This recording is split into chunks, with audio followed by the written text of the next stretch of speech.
अगर कुछ पूछना है तो पूछ लो। वैसे तो हमारी लड़की बहुत ही शर्मीली है, जो बोल दो वो मान लेती है, इसे क्या पूछना होगा। अरे कैसी बात कर रही हो माँ, मुझे इन लोगों के घर रहना है, सवाल तो कई है। हाँ हाँ बेटा, पूछ लो ना, क्या पूछना है। आप लोगों के घर कपड़े कौन धोता है? सास का मुंह बन जाता है। देखो, अगर तुम ये कहना चाहती हो कि तुम्हें कपड़े धोने नहीं आते तो सुन लो, कपड़े मैं ही धोती हूँ, लेकिन तुम्हारे आ जाने के बाद मैं रुमाल तक नहीं धोऊंगी। अरे चुप रहना भाग्यवान, बहू बेचारी घर आई नहीं, उसे डराना शुरू कर दिया। वो क्या है ना बिटिया, अभी तक तो ये कल्लू की माँ ही धोती थी, लेकिन अब तुम्हारे पापा तो दहेज में वॉशिंग मशीन देंगे ही। तभी विभा की माँ बोल पड़ती है। सवाल भी पूछा तो क्या, वैसे भाई साहब मशीन की तो फिर भी कपड़े धोने की कैपेसिटी होती है। मतलब जो बिटिया दे रहे हैं ना विभा, इसे कपड़े धोने का बहुत शौक है। ये आप लोगों के क्या, आस पड़ोस गांव मोहल्ले सबके कपड़े धो दे और उफ तक ना करे। बाहर देखा नहीं आपने कितने कपड़े सूख रहे हैं, सब हमारी बिटिया ने ही तो धोए हैं। बस भी करो ना माँ, शर्म आ रही इतनी तारीफ सुनकर।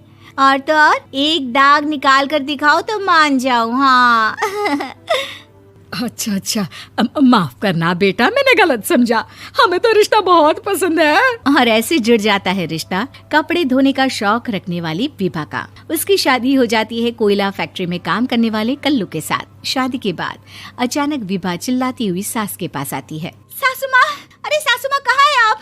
ये तो धोखा है, धोखा दिया आप लोगों ने मुझे। इसे ससुर के चक्कर के बारे में पता चल गया। अरे तो उसमें तुझे क्यों धोखा मिला है? अरे नल में पानी नहीं आता, कपड़े कैसे कब धुलेंगे? अच्छा, तू पानी नहीं आ रहा उसकी बात कर रही है। तो आपने क्या सोचा? कुछ नहीं।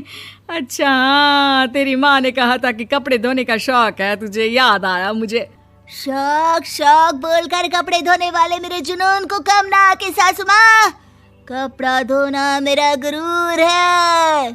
तभी पति भी वहाँ आ जाता है। अभी मैंने इसे सनी देओल की फिल्म दिखाई है, उसी के डायलॉग मार रही है माँ। अच्छा सुन, साफ बता रही हूँ, पानी सुबह 4 से 6 और शाम को 10 से 12 आता है, समझी? विभा टाइमिंग सुनकर हैरान हो जाती है। ये क्या भूतों का मोहल्ला है? सुबह 4 बजे उठकर कौन कपड़े धोता है? 4 बजे टंकी में पानी जाता है, फिर सारा दिन धोना ना, किसने मना किया?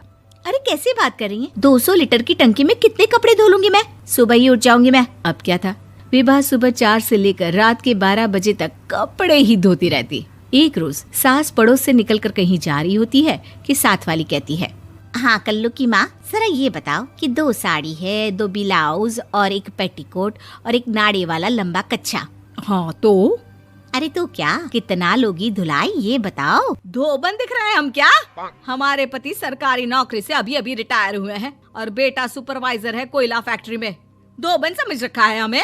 हाय रे कल्लू की अम्मा, माफ कर दो, वो तो मोहल्ले में यही सब बता रहे थे कि तुमने बहू को कपड़ा धुलवाने के काम में लगा दिया है। सास को पड़ोसन की बात सुनकर गुस्सा आ जाता है। वो घर पहुंचती है जहां घर के बाहर ही इतने सारे कपड़े सूख रहे होते हैं जितने कि किसी धोबन के घर पर। अरे ओ कल्लू की दुल्हन, बाहर निकल। माँ जी यहीं आ जाओ, बाथरूम में चादर धो रहे हैं हम। अरे अभी हम धोते हैं, तुमको बाहर निकलो। ये आस पड़ोस वाले बोल रहे हैं कि हम बहू से कपड़े धुलवा कर उसे कपड़ा धोने वाली बना दिए हैं। अरे छोड़ो ना माँ जी, किन लोगों की बातों में आती हो? आस पास के लोगों का तो काम ही होता है कि वो किसी तरह सास बहू को लड़ा दे। बहू सारे घर के कपड़े धोती है, ये क्या कम है? बोलिए। सास को भी लग जाता है कि वो बहू का ये सनकीपन नहीं छुड़वा सकती, इससे अच्छा है कि खुद ही चुप हो जाए। एक रोज सास और बहू मंदिर जाते हैं, जहाँ सास की साड़ी वहाँ खड़ी भीख मांगने वाली से मिलती है। माँ जी क्या बात है, आपकी साड़ी उस भिखारन से कितनी मिल रही है ना? हाँ देखो तो दोनों की साड़ी मिल रही है। क्या बात है कल्लू की अम्मा, तुम खुद को तो अफसर की बीवी बताती हो और ऐसी सिंपल सी प्लेन साड़ी पहनकर घूमती हो। सिंपल और प्लेन नहीं है ये साड़ी। तो क्या सोने के धागे से फूल बने हैं? कुछ भी सासू माँ, कुछ भी। हाँ बने थे इस साड़ी में सोने के धागे से फूल। मेरे पति लेकर आए थे मद्रास से स्पेशली मेरे लिए 10,000 की। ताहे भाई साहब इस भिखारन के लिए भी सेम टू सेम साड़ी लेकर आए होंगे 10,000 की। सास उस वक्त तो कुछ नहीं कहती, लेकिन बहू के साथ घर आती है और अलमारी से एल्बम निकाल कर लाती है।